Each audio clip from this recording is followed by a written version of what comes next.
Hello, everybody. Welcome to another Frank and Jenny's Training and Behavioural Hour with the legend that is Mr. Bruce Whitelaw, Flawed Bruce Whitelaw. So we're coming to you with this very second Frank and Jenny's Training and Behavioural Hour. And what we've done, as we did previous, was ask you guys to come in and tell us the topics that you wanted us to talk about. Well, specifically, Bruce, I'm going to be your host for this evening. Excuse the flyaway hair.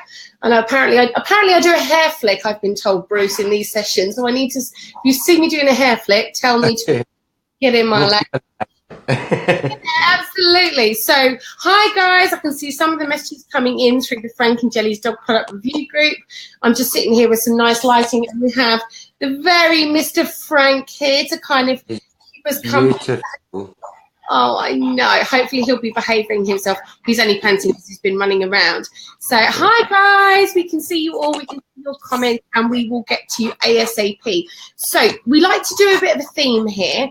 I need to kind of stress to people that the reason that Bruce and I do these sessions is to give some real general advice. If you have got a really specific issue, or we feel that you are a risk case, we will definitely, be looking for you to work directly with Bruce, but also you have the opportunity to work on a one-to-one Skype basis with Bruce. Bruce is based up in Scotland, in Glasgow. Is it sunny Glasgow, or is it rainy Glasgow today? Kind of sunny just now, yeah. It was lovely the past couple of days. Fabulous. Bruce is available for you guys on Skype, but we have chosen our stories and our questions based on a set of things. We will try and come to you as many as possible as we can, but we do recognise that, Bruce has only given us an hour of his time today. Bruce is a qualified training and behaviouralist. He's not somebody who's a hobby training and behaviouralist. He's done 3,500 or 4,500 hours work with dogs professionally? Roughly about 3,500 hours. Yeah, and Bruce likes to wind me up on every session where we talk about Dr. Karen Becker, how he got a kiss on the cheek and I'm yet to meet her. Yeah, absolutely. One day I'll get you back. So we're going to kick off today with a bit of a theme. Okay, so this is something that I know is a little bit general for more dog owners than we would like, which is, and we're going to start the first question off, Bruce. I know you and I talked about it briefly before, which is the horrible situation of where you've got two dogs who live in the same household, who are really, really happy together, and all of a sudden no longer get on. So this came to us via email. This came to us from a lovely lady called Jane, based in York. So Jane has a number of dogs, not breed specific, but, she's got a number of dogs. She has a mother and daughter, and since the daughter has had a litter, all of a sudden mother and daughter are at fisticuffs, and it's extremely stressful because she's a fur mum, she's not a dog owner. And I know that that's something that our members have been talking about, in as much that, what do you do when you've got two fur babies in the house? You love them both. You don't believe in rehoming dogs. How do you deal with that, Bruce? Like, what's your advice there? Okay, so there's a few things to consider. First of all, as I always say, if it's quite a sudden behaviour change, this one I would say is probably, quite likely. I think it's too coincidental that it's happened when after the younger bitch had her litter. I think that's too coincidental. That's probably had some part to play in it. But normally I would always say, if it's quite, you're talking about two dogs that have lived together really happily for years, then there's quite suddenly they might start to fight. I would always recommend, first of all, is a vet check, just to make sure both dogs, but primarily if you can pick out which dog seems to be the one that's the most unhappy with the other's presence, that one would be my priority. But both dogs, good MOT at the vet, to check that there's nothing underlying going on there. So once you've done all that, we look at them. So what actually causes the fights? So very, very, very seldom, and is aggression or fighting between dogs is unpredictable. We can say for certainty that the dogs are going to, your dog might, whether this is a reactive dog that we're talking about or fighting, there's something in the environment that's a trigger. Now, that the most common things that I tend to find that when I'm working with my clients' dogs that are fighting in the house, the most common things are probably people coming to the door, so greeting visitors to the house. Excitement gets a little bit out of control. The dogs are over aroused, jumping up and down, and then they'll have a fight. They'll get into a little bit of a disagreement there. Another one is toys, which I think that's pretty obvious. Kind of possessiveness over toys, food again, bones, these kind of things, really common. But when you look at the dogs and you think they're just fighting over nothing, that's from a kind of dog behaviour point of view, they're not fighting over nothing, they're fighting over something, but that something could actually just be space. So the one dog's too close to the other dog doesn't like that, so they go for them, and that's how they get rid of the other dog, basically. So I think they tend to find that when clients come to me and say that they'll fight over nothing, it's not over toys and it's not over food and things like that, it's space. So and the way that I would normally start to training with those kind of dogs is, first of all, we want to look at, so what's the purpose of the behaviour, and the purpose is usually when one dog reacts to another dog, that reaction is more often than not is to tell the other dog to bugger off. So whether that's to bugger off from their area, their bed, their food, their toys, whatever. So what we want to do is start using a process where we essentially make the dog feel more comfortable. So if we say we've got one dog called John and the other one called Arya. Okay, massive Game of Thrones fan. So we've got John and Arya. John hates when Arya walks past her. Sometimes he's okay and he'll tolerate it, but other times he just loses the rag and he'll go for her. What causes it, in your experience? It can be a whole range of different things. If it's what we tend to find is if it's kind of more so with two dogs that have lived together for a while, and there hasn't been anything particularly obvious, what we tend to find is it's usually maybe an accumulation of different things over the course of a year, 2 years, something like that, and it just gets to a point where, and it's owners noticing or missing the early signs, which, if I'm being perfectly honest with you, unless you study dog behaviour and body language and things like that, then it's going to be difficult to pick up on these early signs. Isn't it? You kind of dismiss the early signs, yes. Absolutely, yeah. So for example, when we had with Oshi and Yuna, the two Shibas that I've had since pups, I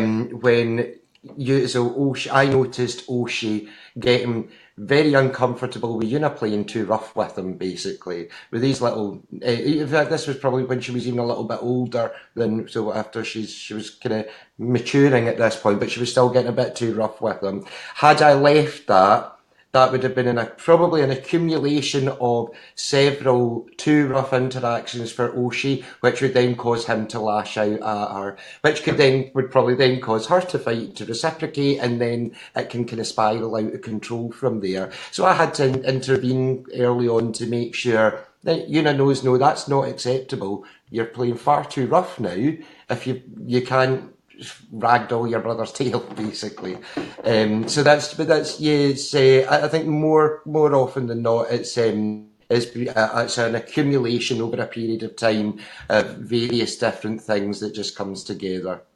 Okay, and do you believe? Okay, so I have a boy and a girl. Okay. Yeah. And I was always given the advice that boy to girl is less likely to end up in an incident.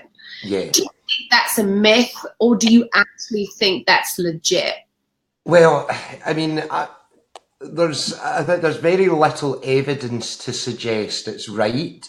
I think it's more based on opinion of people and the fact people generally think about and so kind of more animals like that have their very baser instincts. There people that believe that the opposite sexes are the better pairs. However, when we adopted Samuel, who came to us when he was 18 months old, the boys hit it off immediately. So Samuel and Oshi, best of pals from the word go. And as soon as we brought Samuel home, within about 2 days, him and Una, the bitch, were at it. They were ready for killing each other at one point. So that took a lot of work to get them to. Now with all the training that I've done with them, they're actually better pals than the two boys are now. So it's totally possible. But that's me doing as a behaviourist daily doing it. So it's a challenge, but it is entirely possible. But yeah, I mean I don't think I think if people ask me, I always say to them, go for the opposite sex, but I don't think there's any guarantees, and I don't really think there's any evidence to back that up either. Because it's funny because, okay, so I have two bulldogs. The whole world knows I have two bulldogs, which is what's really funny I find about that as a breed is, Lulu's my youngest, she's a girl, and she rules the roost in this house. Yeah. And he lets her. It's so funny. We call it chicken drumstick. So Frank's got this new toy that we're testing on Frank and Jelly's, but that's not what we're talking about. And every time he's got a toy that she's not interested in it, he has it, and she goes to the back, she grabs the back of his leg and pulls it back. And I'm like, I'm telling her off in the most positive ways.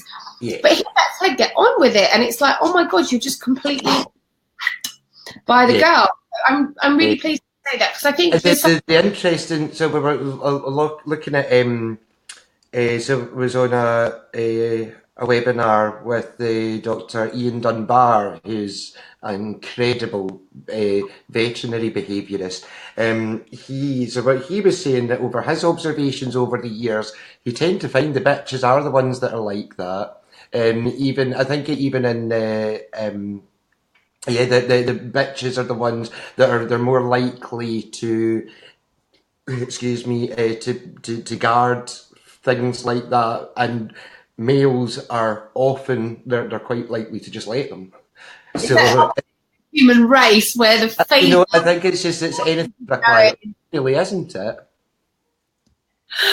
Okay, so going back to our lovely viewer that messaged it, what would be your advice? So she's got the two girls, the bloodline family. She's obviously extremely upset. She doesn't want to rehome either of them. And I think someone's actually just commenting saying about, excuse my language, bitches, but we're talking about female dogs, like bitches hold grudges. Yeah. What would your advice be? Because I know that I'm kind of quite heavily involved with a lot of communities. Some of it is the breeder community, about how do you address such a situation where there is it comes from nowhere. So it comes from without the toys, without the food. Stop. So that's when Bruce. Bruce. Not having my makeup. I put makeup on to see you, Bruce. And I know we see that as well. So this sounds like a typical case of it's going to be. So what is it's space, and it's just that because the dogs they're going to be fine up to a certain extent within the same vicinity of each other. We call that the threshold, where they can be in the presence of each other without any kind of adverse reaction. But it sounds to me like it's probably space related. So one dog gets too close for whatever reason. The other dogs decided, right, okay, no, I'm not having you close to me anymore. I don't know whether that the kind of physiological implications because of the the daughter having a litter, that could have had some effect, possibly. As I say, I think it's a bit too... I know dogs don't feel jealousy, but could it be anxiety, Bruce? That the daughter's had a litter, the owner has had her attention deep. You know, almost like when, you know, dog owner mum has a baby. Yeah. Like the grandmother technically hasn't had time to process this and has anxiety because of the change of situation. Now, I know the pups have gone, but could it be like that? Potentially, yeah, absolutely. I mean, dogs certainly, when... I don't personally believe that bitches hold grudges. They obviously have a memory, so they'll remember they'll remember what's happened. And from a behaviour point of view, they'll do what is reinforcing for them. So I think what I would, but what my priority here would be to, first of all, identifying which dog is the one that's...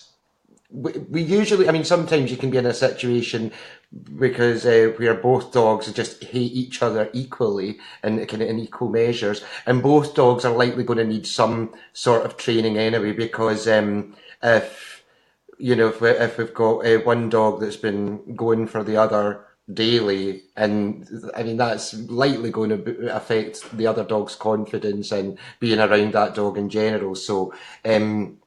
But yeah, the first thing would be to identify. So if we say it's the mother, so in this situation, it's the mother that's going for the daughter. So what I would want to do is start with some just some what we call classical counter conditioning. So you want to work both dogs, work them together, train them together, but at a distance that they're comfortable with each other, without actually kicking off, with no barking, lunging, snarling, these kind of things at all. The difficulty that you have is because you're in a home, so it's a smaller space, and it's you've got less room to move about. So what we'll often do is look at, see if we can get them. So take them to a park first of all, so that we can see, are they quite happily interacting outdoors? Is this purely an issue in the house?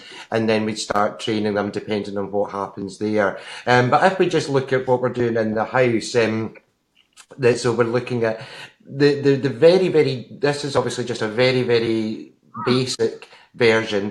But what we want to do is, so we hold mother, we've got mum sitting in the living room on the lead.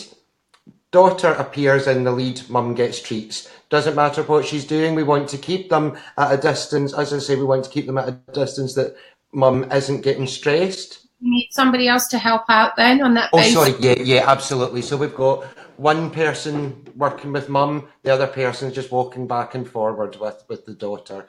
So when the daughter appears, mum gets fed. Mum gets fed. She's getting fed treat after treat after treat for a few seconds, then daughter disappears. Wait for a few seconds, and then we come back in again. Rinse and repeat that over and over. So that's how what we're doing is we want, and we're not using food as a distraction. That we never use food as a distraction. Very seldom use food as a distraction. But what we want the daughter dog being to predict that for the mother, that food's about to appear for her. That makes sense.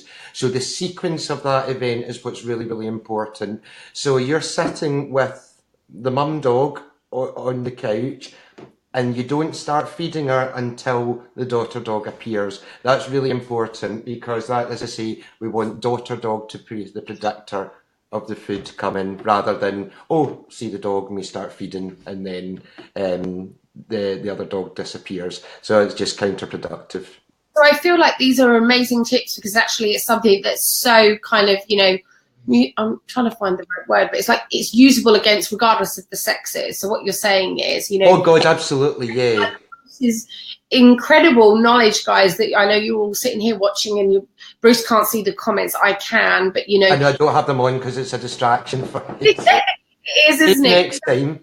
You want to give the best advice to people, but look, this is incredible. This is not just like mother and daughter. We're using a real life situation for you here, but if you had two dogs, this is a really safe mechanism. Just make sure you're not on your own. You obviously have another adult with you. Yeah, absolutely. As I say, this is what I started with. So that what we want to do is, first of all, we're getting the dogs that one dog can see each other, the other dog, and they're not reacting, and they can be relatively close to each other, and they're having no reaction.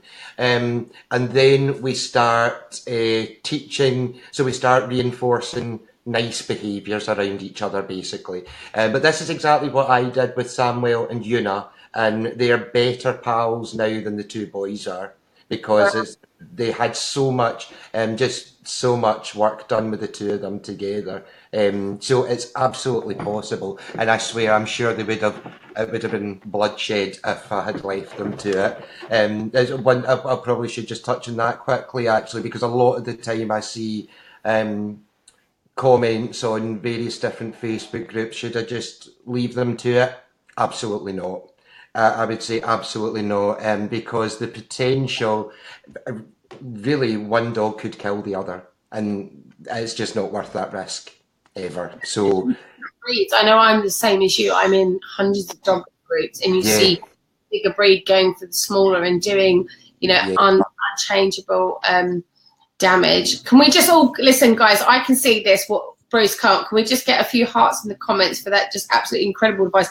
Listen, I know that you're very, very humble and you're incredible. But that kind of little small bit, what you might have just given a few people listening on the line that maybe actually feel almost too nervous and too afraid to turn around and say, I've got a problem.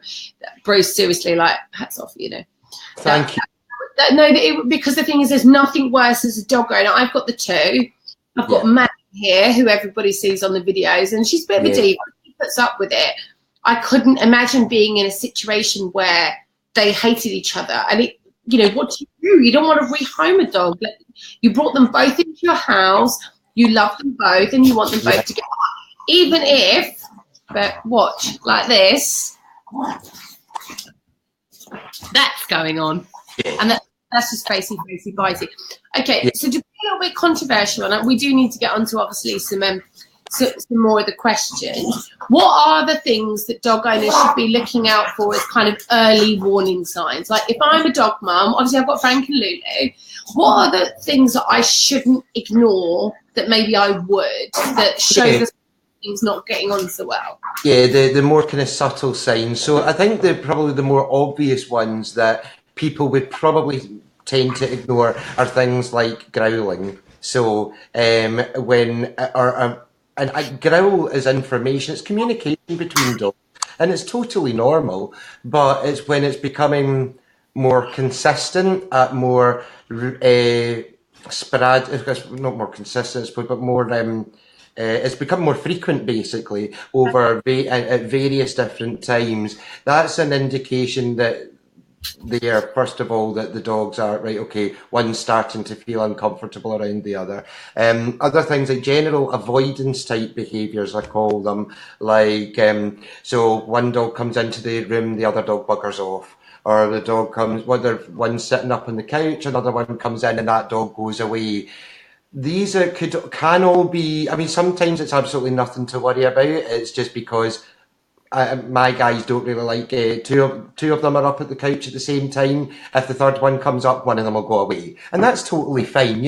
Sometimes it's just people that like us. We all like our different things, but I think if it's looking at but I think space or these avoidance type behaviours are always the earlier indications that something's potentially not sitting quite right with one of them. And the thing is, that type of training that I suggested, even if you do think so, and I don't want people to go away being paranoid about their dogs avoiding each other, because, as I say, it's just natural. We all want our space sometimes. But if you're getting a little bit concerned over the fact that they're maybe kind of avoiding each other at every opportunity, so that's the first stage, where they're maybe avoiding each other at every opportunity, out on walks, these kind of things. That's before it escalates to a fight, but that's still an indication that something's maybe not quite right there. And so whether you and even if you do get it wrong in identifying, the type of training that I suggested can help. regardless, because it's just all we're doing there. Sorry? I was just going to say, so you see the growling over food, or you see it on treats, and you start doing some of the lead training, use husband, use mum, whoever's at your disposal, Absolutely. make another adult in the room, use the topic that Bruce has said, let's nip it in the bud quickly so that everyone can live happy. Do you believe, honestly, and there's no right or wrong in this, do you believe that if there are two dogs in a house that have fought quite badly, that there is a way back? Oh God, absolutely. Honestly, I swear to you. So when we brought Samuel home, a different situation because it wasn't over time. This was within a couple of days of bringing him home. But I swear there would have been. I dread to think. I honestly dread to think what would have happened if I'd left them unattended together. You know, it was that bad. They had actually been locked on together at one point to we 10-kilogram Shebas that are absolutely screaming like hell. Is that what I could hear in the back? I thought it was my phone being on here. Oh, yeah, it's probably one of them through there, yeah. But they were, they were. I mean, they would have done some serious damage to each other, and they thankfully, as soon as I spotted that, I was like, oh shit, no, this isn't happening. And at one point, I wasn't thinking about sending Samuel back to where he came from, but I was seriously questioning my ability as a trainer and thinking to myself, what the fuck have I done here? You know, sorry. I was determined not to let an F-bomb out, sorry. We're family. It's real as it comes. Thank you. You know, but that's it. That's the extent. That's how bad it was at one point. But it was just the other thing is careful management. So making sure the dogs aren't left alone together when they're unsupervised. To tell you, the best thing that I ever bought was my baby gates. Absolutely, honestly, the best thing I could have done. Although at one point they're able to hop them. There's things like bulldogs. I've seen a bulldog that will just charge straight through a baby gate. So you want some secure, some really secure. You can even get really high ones. I've got those upstairs. Not that it's ever been needed, but I did it to test it. So no, they're pet gates. And awesome. And the one thing, but the gist of that is though it is absolutely possible, as long as you've got the time, because it's going to take time. If you've got the time and I think everybody, if they do, when you bring a dog into your life, you're bringing a dog in to enrich your life. And you know they're doing that job for you. Yeah, they'll stress you out a lot, but I think you owe it to them to try. You absolutely owe it to them to try. But once you get over it, it's just incredible. What a relief, massive relief, and it is entirely possible. Can I just take this opportunity to say, listen, if there is somebody on here who's listening and suffering in silence, Frank, no, the Shebas, you don't need to bark at them. If there is somebody on the line that's saying, this is me, I feel quite stressed out, I want to rehome, I've been told to rehome one of my dogs by family or friends, Bruce does Skype sessions. Yeah, absolutely. Like, less than a pair of shoes, booking with Bruce. Frank, the Shebas aren't here. Oh, sorry, it's not the Shebas at all. There's the diamond doves. Oh, it's the diamond doves. Yeah. Stop it. Anyway. Sorry, they're like mini. Frank, enough now. Enough. Mummy said stop. I just want to say to anybody, on a really serious note, and just try and ignore Frank because we're going to ignore him because he's attention seeking. He's a dog. Bruce has told me nicely. If somebody is on the line and they're watching this and they feel like they're struggling, please just email us, info@frank.goes. I will put you immediately in touch with Bruce. Do not feel like you have to do this on your own. Yep. Bruce is available via Skype. I'm going to jump onto the next set of questions if that's all right, Bruce, because I don't want to. I know the thing is within house fighting, it's such a big topic as well. I could sit here and talk about it for a week. But But the thing was, I just felt like it was such an important. That's when you and I caught up before today's session. I felt like it was something that was so kind of like tangible across the spaces. You know, you could either have like a male and female who are not getting on. You can have, you know, you got someone like Madame Lulu who, you know, thinks she rules the pack even though she's the youngest and she gets fed last. But that's the story for another day. Or you could. I don't want to think that any of our members are suffering in silence. Excuse me. Enough. Sorry, Uncle Bruce. All right. He's talking. He's joining in. No, it was I'm talking yet. No, it was Lulu that was trying to get in. So, Oh, was that Lulu there? Sorry. Oh yeah, Lulu sometimes has to be told that like she doesn't rule the roost. But look, we want you all to be happy and healthy dog owners, and we want you to feel like, you know, you never have to make a choice. And sometimes it can be extremely stressful when people around trained professionals like Bruce, who are probably just saying to you, do you know what? Don't get you know, you're going to end up getting bitten. You're going to end up getting hurt. You know, just bring home a dog. And okay, let's go on to some of the questions if we can, Bruce. We're going to stay on a similar kind of topic for today. And I know last week we talked. Week before last, we talked quite a lot about barking. So I just want to take this opportunity to say, if anybody's come on the line tonight to watch about barking, we do have the other video in the group. And Bruce gave some amazing advice for about 30 minutes about how you can get dogs to stop barking in your garden, you know, barking at your windows. So definitely check that one out. The one I want to talk about now, this is Julie Baker. So Julie Baker said in our group, please could you help me with my 2-year-old border collie who's ball protective aggressive, but not all the time and not with all dogs. I tried high value treats to no avail. I've also tried walking her without her ball, but she will hunt anyone with a ball thrower and is extremely difficult to then get back, even though her recall is normally good. Any ideas would be greatly received. And the reason I've chosen this story, Bruce, is we've had a couple of questions. If you wouldn't mind doing your answer in a more of a generic, you know, being resource dominant or kind of resource possessive. Yeah. Okay. So what? First of all, the first thing I would probably want to look at is purely from a kind of management point of view, is teaching your dog a reliable drop cue for the ball. It's because if you can say to your dog, you know, if you've got a dog coming over and so your collie's playing with the ball and another dog comes bounding over, you're better just getting your dog to drop the ball and you walk on and you do your own thing. You let the dogs interact, but there's no ball. So that's the easiest way to do it, probably the easiest tip. Make sure that your dog can drop that ball 100, so 10 times out of 10 around different dogs. That's going to be your saving grace. Then, or whether it's so if it's the things that are items that are a lot of, you know, some things is that maybe dogs pick up outdoors that can do that they would then start guard around other dogs. I had one that I worked with. It would be stones. So when you're walking out through the park and there's stones. Yeah, stones. So you're walking through the park and there's millions of stones.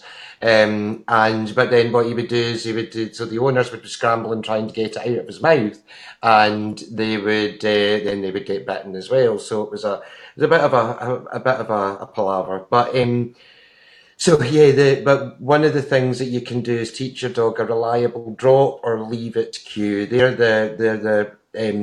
They could potentially be lifesavers, but what that means is with your dog, it's going to, with the border collie that we're talking about here, it means that she's actually going to drop the ball. When we ask, another dog comes over, it doesn't matter, the ball's gone.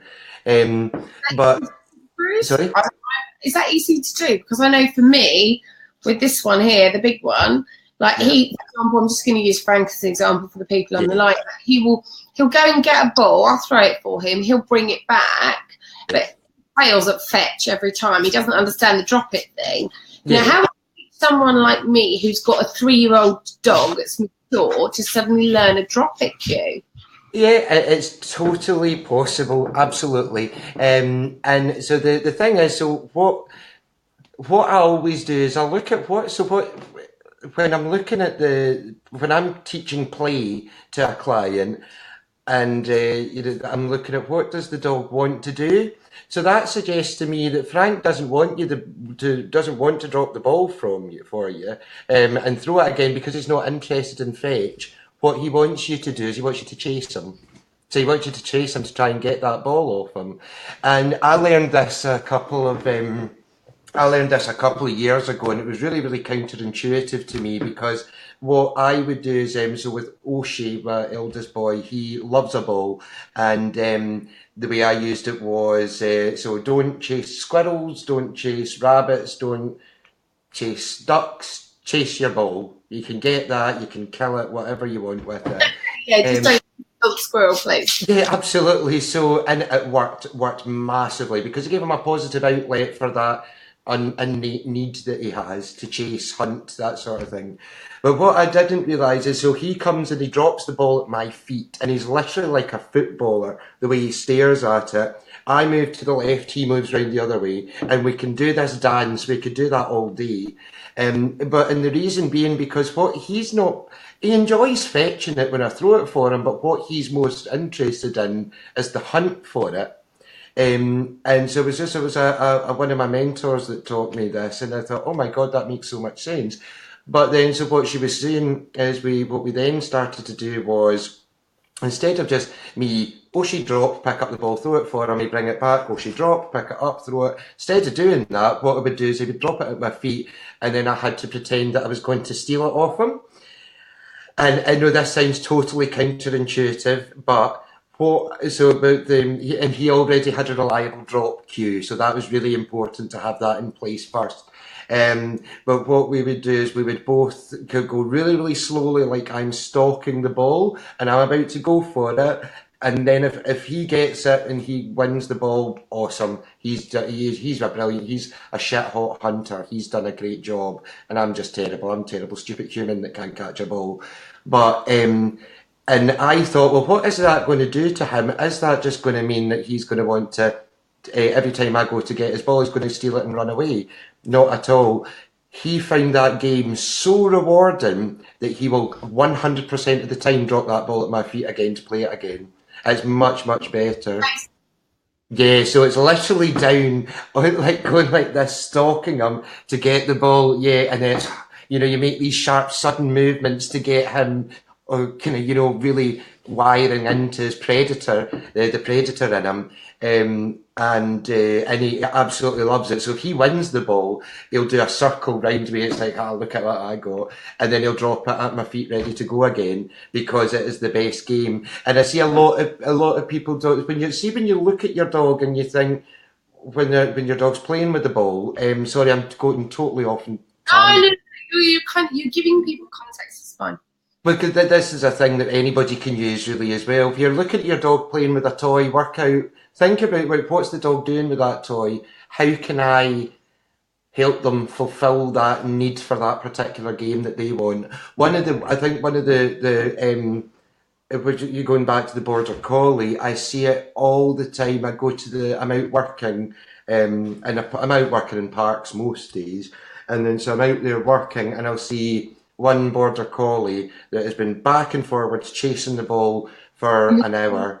Yeah, with the ball launcher, and the dog isn't enjoying it. She's doing it because she has to, because she feels like she has to, and so what I always say with clients as well is if your dog loves the ball, that's fine, but try and encourage them to actually interact with the environment as well. So in fact, a walk shouldn't be about hammering after a ball back and forward for an hour. It shouldn't be about that. Play with the ball for 5 minutes, put the ball away, walk for 10 minutes.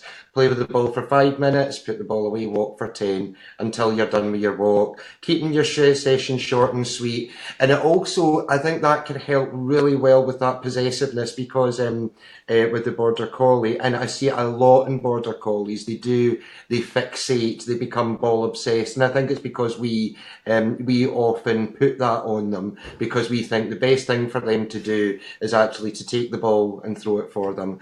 When what the Border Collie really would rather do is, if you'll see a lot of owners with a Border Collie, the Border Collie will drop their ball at their owner's feet, then they'll run 10 feet away and lie down, because they want to herd that ball. They don't want to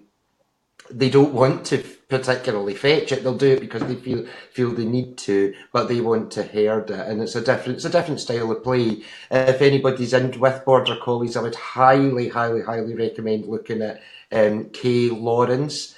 And looking at her a game that she developed called Sheep Ball, and it's awesome for any herding breeds. Bruce, one of the girls that works with Frank and Jenny's team, she actually has Border Collie, so maybe we can have a look at that. Could I flip that a little bit on its head in a similar situation? So we've got Debbie who commented on our event, and I'll read to you what Debbie said. And Debbie has a bulldog. She says, my still intact male British bulldog, 3 years old, has become aggressive. Started about 18 months ago, would growl, and it's got slowly worse over time to the point he will actually bite and not stop. He's caused a couple of bad bites to my partner. It's not over food or things, but it's over things he's trying to get, such as remote control, mobile phones, used tissues, anything that's not his. And if you drop something that's his, he will bite you if he can. So that's resource possessive in a different way. What would your advice be? So I think we kind of I think we touched on this a little bit last time with a spaniel, if I remember correctly. It was I actually was working with a Labrador a couple of weeks ago, a Labrador who was the same. So he would steal something, and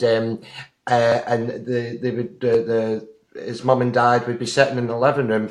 If they got, so the Labrador would be lying across the door or near the door, and what the owners would want to do is get a piece of food to try and exchange, but the Labrador's sitting in their way, and as soon as they went to move up, he would start growling at them. So what I did with them is I taught him to retrieve, and it was the best thing we could have done. Obviously, management is my first port of call, and by management I mean making sure that these things aren't available to the dog, but we all walk in the house and drop our phone or drop our keys or things like that. You know, that's life. So the best thing that we do, the thing that I love to do, and I think I'm actually, Tina, one of my clients in the group, I'm going to be working with her dog, Pearl, to look at doing a retrieve, and she's a bulldog, so teaching a bulldog. That's the first Frank and Jelly's video, so I'll need to get that organised so I can show you how to do it, because it is possible with any dog breed. But yeah, that's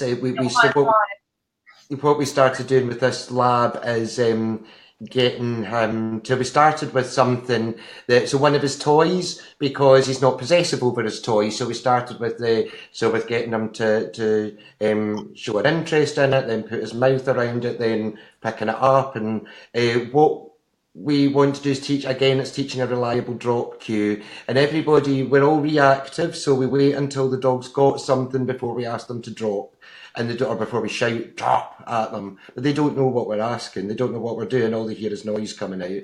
So we want to teach the dog a reliable drop cue beforehand.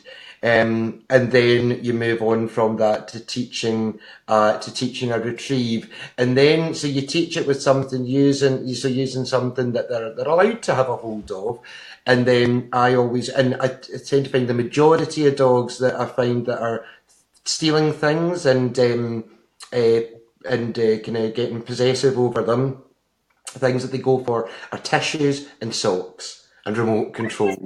Why tissues and socks? No idea. I think they just have the most awesome time destroying. You're like an puppy. Okay. So once you're reliably getting your dog to retrieve something that is like one of their toys or something like that, we then want to move on and start doing it with an item that they perhaps shouldn't have, like a sock or a tissue. And then it's a process, you know. Doesn't take particularly long. Anytime that I've done it, it's been massively successful and it hasn't taken long at all. But what it means is that now that, God, dozens of my clients are now sitting in their houses, they walk in their house, and instead of going, oh shit, where's my glove? The dog's already brought it to them, and he's not taking it off his bed and guarding it. He's brought it to them because we've made that so fun for the dog. So it's it's always generally my go-to for dogs like that. Okay, no, that sounds. Do you think we can teach you that? Absolutely. Oh, do you think? You think you're that clever? Yes. Okay, stop it. He is such an attention seeker. Sorry, Bruce. Oh, don't be silly. Hello, Uncle Bruce. Uncle Bruce, high five. Uncle Bruce, high five. No, the other paw. No, down. Anyway. Okay. Mum head. No, it's not. It's just he's kind of like, he can hear your voice. He's just wondering where you are. Oh, yeah. With my mum and dad sometimes because he's nanny and granddad's boy. Oh, special boy. Sport brat, but there you go. Anyway, and I can say that because they genuinely do live a life of luxury. Anyway, so can I do one more question, Bruce, and then we'll do a little Q&A for people on the line. So listen, if you guys are still sitting here with us, I know there's quite a few of you. In like 5 minutes' time, I will give the option to do a Q&A. So please be ready, fingers at the ready. And this was one that really, really kind of hurt my heart a little bit, Bruce. So Tracy has said, I have a reactive dog. I can't walk along the street if another dog appears. She doesn't share, will fight over a ball or a stick. So when other dogs, no toys are up at all. Can only let her off a lead with certain dogs without a muzzle, and she's unpredictable. She's an absolute dream with people and so calm. She'd be a perfect therapy dog. What I would give for her to be the same with dogs as well. Just to be able to walk down the street and ignore them, even at a distance, she's a strong girl. Now, this lady put a video in, so I actually saw firsthand that her dog is quite reactive. But what hurt my heart is she hasn't had access to good quality trainers such as yourself. And she's had quite a few trainers who I believe kind of from her comment is like, you know, are letting her down. She has put in her comments, you know, it's not my nerves traveling down the lead as I'm used to it. I don't get wound up anymore. She also to say that she is a rescue and she has been this way since the day that she came home, you know, I don't know what's happened to her with her history, but it's obviously a really, really sad story that this fur mum has wanted to work with trainers. They've not resolved. What would you say to Tracy?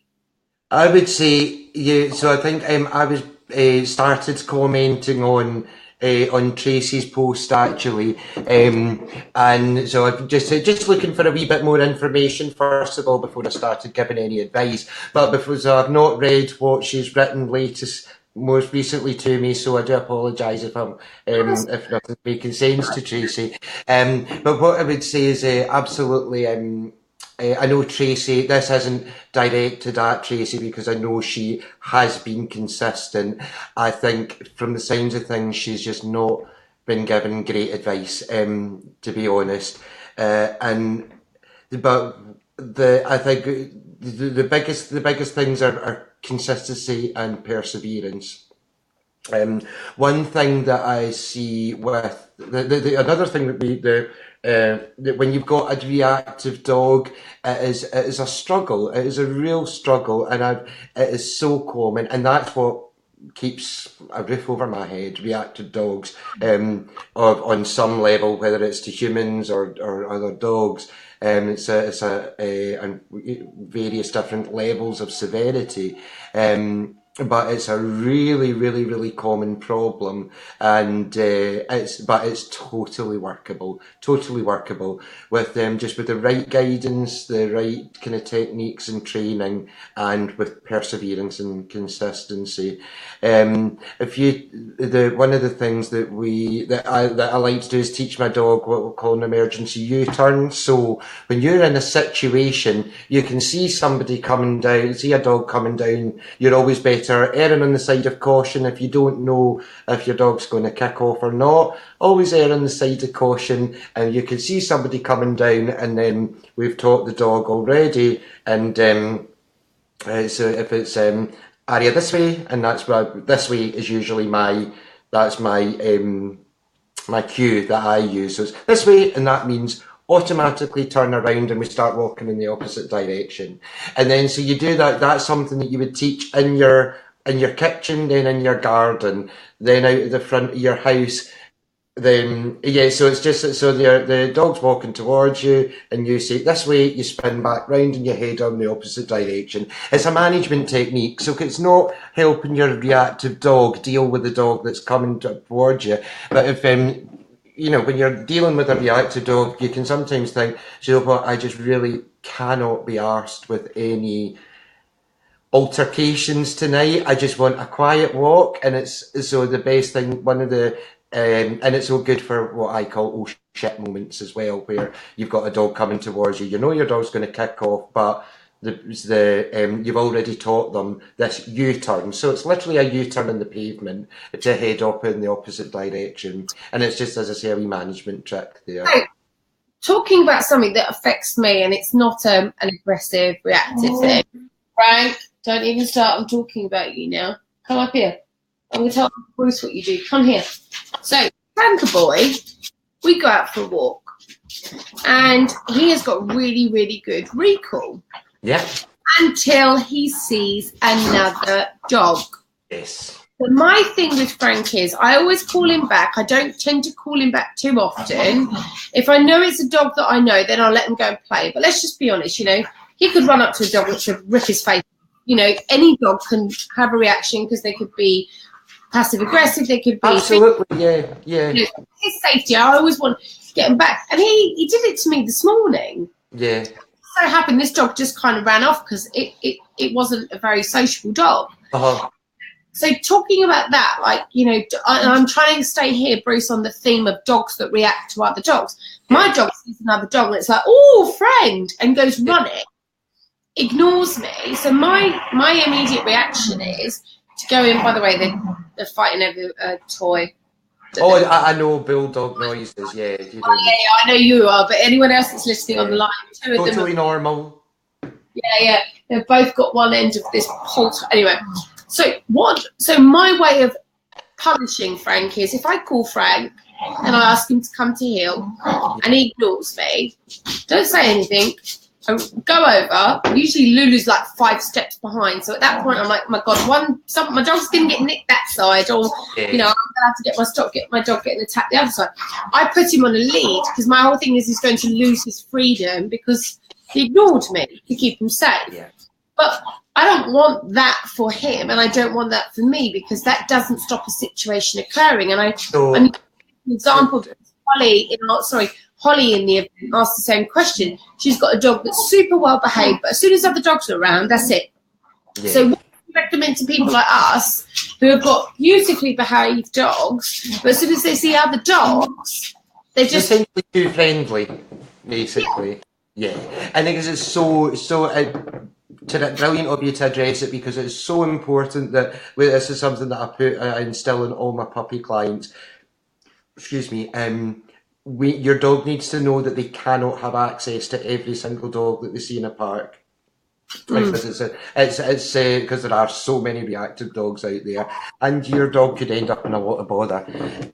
One thing I will say is, so putting your dog back on the lead, that's unlikely to or going on because you're thinking, right, I'll put you on the lead and you're so you can no longer have your freedom, so you're not gonna that's the punishment. Yeah I mean, I think it's because I don't, I'm like you, but I'm not trained.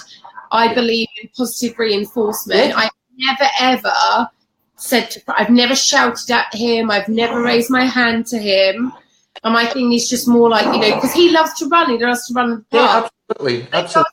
Badly. That was just what I was taught, that if he ignores you, he has to learn that his behaviour has a consequence, and that consequence is he loses the freedom. So honestly, feel free to me. The only thing is, so when dogs learn through consequence and association, so what Frank is, if when we talk about positive reinforcement, for example, it isn't a style of training. It's when it's an effect that our training has. So, for example, if we are teaching a behaviour and the behaviour increases or maintains or gets better, whatever it is, then we know we've used positive reinforcement. So you can say you can't say I am a positive reinforcement trainer because we don't know.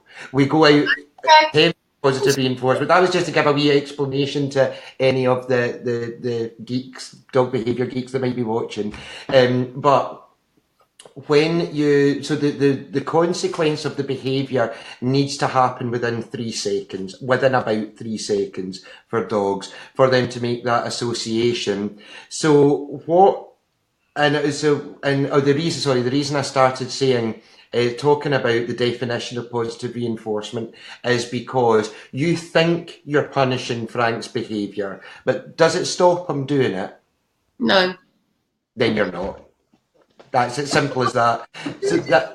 What do I do then, Bruce? Like, for example, using me, and I'll come back to you in the next session and tell you.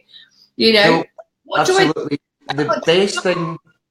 The best thing that you can do is prevention first of all, using a long line. It's your easiest thing.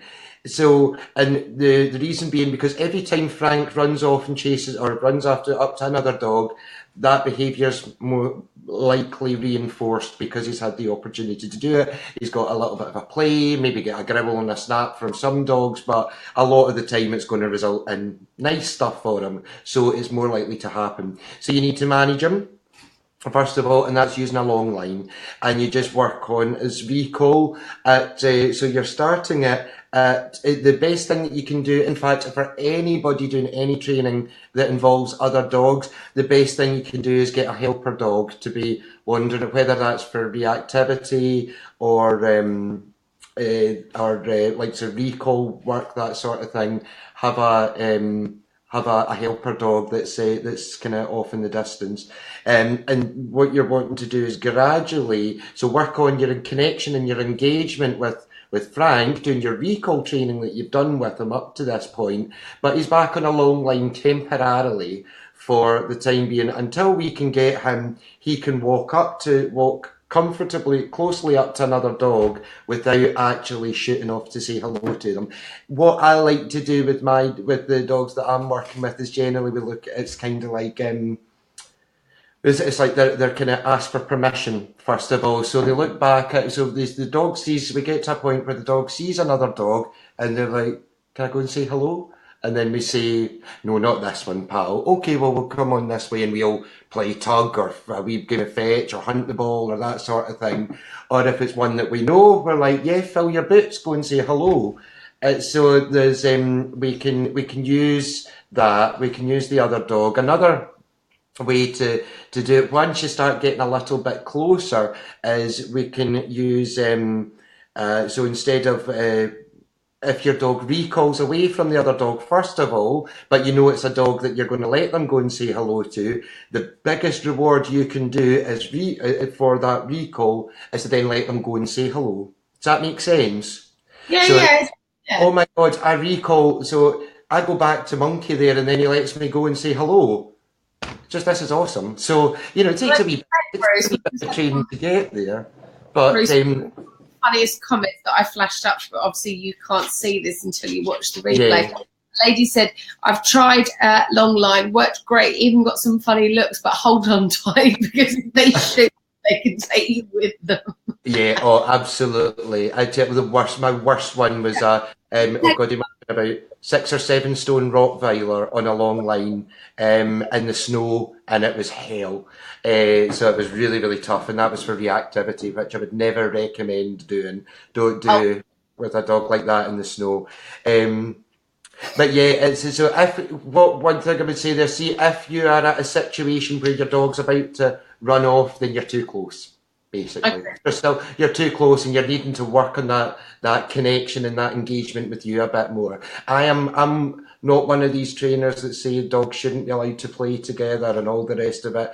I think the right dogs should be playing together, or at least having some sort of social interactions. They're dogs, they're social creatures. It's I don't think it's ever right to take that. We shouldn't take their right away from them to be dogs, but we need to teach them when it's acceptable and when it isn't. Oh, bless you. Listen, I know we've overrun. Can we do like 2 Q&A questions? Go for it. Yeah, absolutely. Absolutely. We promise. Fingers at the ready whilst Frank is trying to lick off my makeup. You've now got the opportunity to ask Bruce anything. I'm going to choose 2 questions at random whilst Bruce sips his trusty Diet Coke. Yes. And Frank starts using me as his, I want to see if people can actually see, like, you know, I'm being used as human slave. I haven't got my t-shirt on tonight, Bruce, just whilst we get the messages go. I had a lovely lady, she produced me a ton of t-shirts. So I've got now human slave to 4 paws. I've got Monday's dog, Tuesday's dog, Wednesday's dog. I know, I love them. They're awesome. They're like just so much fun. So guys, I can see we've literally got like a few people on the line. You have got the opportunity to now, like you've got 5 minutes. Put your questions in now and I will get them in front of Bruce. If nobody has got any questions, then I'll take what was left on the event. But I want to give you guys the opportunity to ask Bruce anything. I think that should be the new, you know, tagline, Bruce. Ask Bruce anything. That sounds good. Yeah. It's like quality, like good old Bruce Forsyth. So I'm also going to have a look on the Facebook app.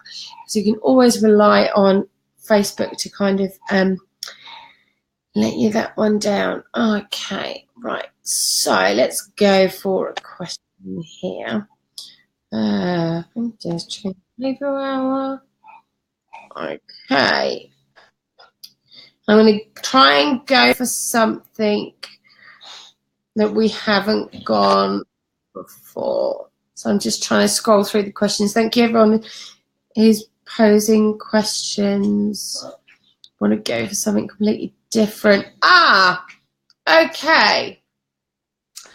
Wendy says, I wonder if you can help to teach Ozzy not to hump every other dog.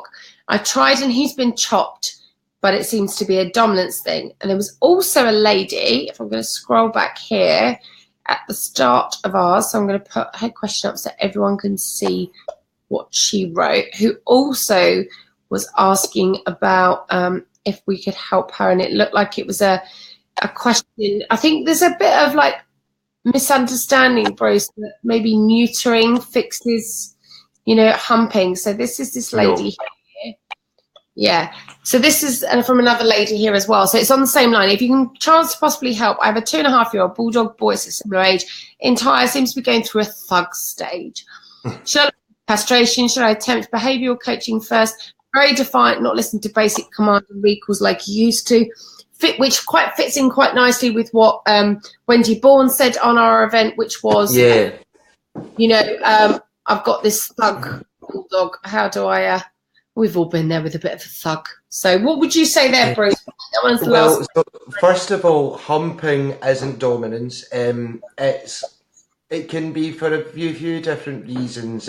So it can just be out of play.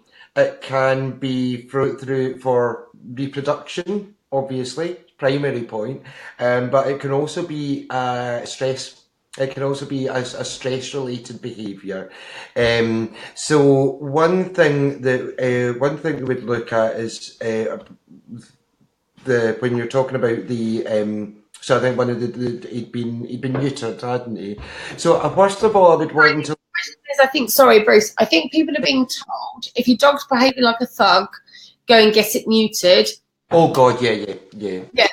So I think that's absolutely no, don't. If your dog's behaving like a thug, do not get him neutered, because chances are, if your dog is behaving like a thug, and I don't like to label dogs, but I'm just sticking with it for the speed of conversation here. But if your dog is behaving like a thug, it could well be that he's doing that because he's lacking confidence, he's anxious, he's stressed, he's scared, whatever it is, which a lot of aggressive type behaviours are based on. You take the balls away, you take away the testosterone. Testosterone is a huge confidence modulator. So you take that away, you can really bugger up a dog's confidence. Yeah, so many dogs have come to me. So they go to their vet, and some vets will say, particularly for aggression, they'll say, "Oh, we'll get rid of chop the balls off, or and then what happens is the owners come to me and say it's got worse or it's stayed the same, really. So sometimes it can help, yeah, it absolutely can. I think the last time I had to write anything on this, I think the official figure was it's effective up to 51% of the time, I think it was, for behaviour change. But it really depends if the behaviour is motivated by the sex hormones. But in terms of if you're working with a behaviour issue, I would say no, don't look at neutering, because Behavioural, that's what it's doing. sorry. You're saying to us that do not be told by your vet or anyone that a quick fix, I can't say that, quick fix solution is neutering. So, for example, if Frank was behaving like a thug and I was saying to you now he's not doing his recall, he's not listening, he's being a brat, and I said to you, like, my vet's told me I need to castrate him, you'd be saying to me, do not do it, Sarah. It's not going to change anything. And actually, you're going to make him less confident, probably more of an anxious dog. Is that what I'm hearing? I would say, yeah, so I would say potentially, yeah, because it's all very much a case of we don't know. We don't know for sure. But what I do know is the evidence, which is evident, is really, really commonly known in the field through scientific study, that testosterone modulates confidence, and so when we take the testosterone away, we can potentially create an anxious dog. I'm very much a believer that I know as a lot of people disagree, but I'm very much a believer, especially after listening to Dr. Becker a few weeks ago. A dog's testicles aren't just for, sorry for the hand action here, but that was Great Danes. A dog's testicles aren't just for reproduction, the same with a bitch's ovaries. It's all connected. So the way Dr. Becker described is we take away the gonads, as we call them, and then something else struggles, so they can end up developing a lot of various other issues as well, not necessarily just behaviourally, but all the organs are connected. As you know, the balls talk to the heart and talk to the brain and talk to the liver, and it's all interconnected. So when we take one organ away, it can put strain on other organs. And if anybody's interested, go and look at Dr. Becker, because Dr. Karen Becker, and what she says about neutering and spaying. I had absolutely no idea. I mean, I remember my mum, I grew up with retrievers, and I remember my mum, the dog going in for, like, a polish and clean, which, bear in mind, having a dog in the 90s was very different to our day and age. Oh, yeah, absolutely. Whatever. That dog went in for shine and polish, and I can say this because Mama Robinson is safely in the Greek Isles and is not watching this, and the poor dad's dog came back without any balls on. I had no idea that it would put strain on other organs. Wow, that's something. Yeah, absolutely. It's really fascinating. It's a fascinating subject, but it makes sense. Yeah, everything in our bodies is all connected in some way, So, but it's but certainly from a behavioural point of view, which is obviously I'm not vet trained, so. This is just from what I've heard from Dr. Karen Becker. But from a behavioural point of view, I would say absolutely not. I think the risk. The risk is too great. The risk is too great by interfering with nature, really. No, absolutely. Okay, well, listen, you've been absolutely incredible, guys. Can we get a few little hearts to show Brucey some love? If you have just jumped on and joined us, I'm really sorry.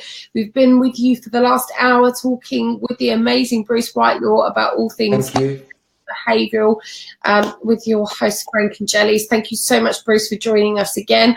So we've done barking and we've done anxiety. Today we've done in-house fighting and kind of dominance. I look forward to talking to you guys at the next session. Obviously, I'm always enjoying talking to you, Bruce.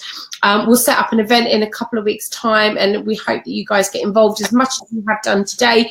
If you have found this session useful, can we just get a bit of hearts and a bit of love for Bruce, because he's given up his time to speak with you this evening rather than cuddle his fur pups on the sofa. So we're very, very appreciative to Bruce. And like I said, Bruce is available for Skype consultations. He is the most trusted person that I know, and the only person that I would be willing to put my name to and want to recommend to you guys. If you feel you're suffering silently, feeling a little bit overwhelmed, ask for help. We are here to help. Email me. Your problem is a lot more common than you think. So don't sit there and, as Sarah says, don't suffer in silence. Don't go it alone. There's people out there. There's probably dozens of other people out there that are having exactly the same problems, and there's always somebody that will be able to help you. Yeah, and absolutely. Listen, Bruce has done over 3,500, 4,500 hours professional dog training behaviouralist. There's unlikely that he will come across something that you talk to him about that he won't have seen before. But to you, it probably feels like the biggest mountain in the world. To get in touch, info@frankandjellies.com. Please don't do it via the page, because it's a lot easier for me to connect you with Bruce via email. And, you know, it's done strictly in confidence. We're here to help and support. And I wish you good night, Bruce. Yes. It's lovely to you. Thank you for having me. Frank and Lily are fast asleep now, so obviously you've done the old dog whisper touch. So I'm going to I've bored them to tears. Oh, absolutely. Don't you dare, naughty boy. Yeah, thank you for having me. I'll see you all soon, folks. See you in a couple of weeks, Bruce. Thanks, guys. Bye. Bye.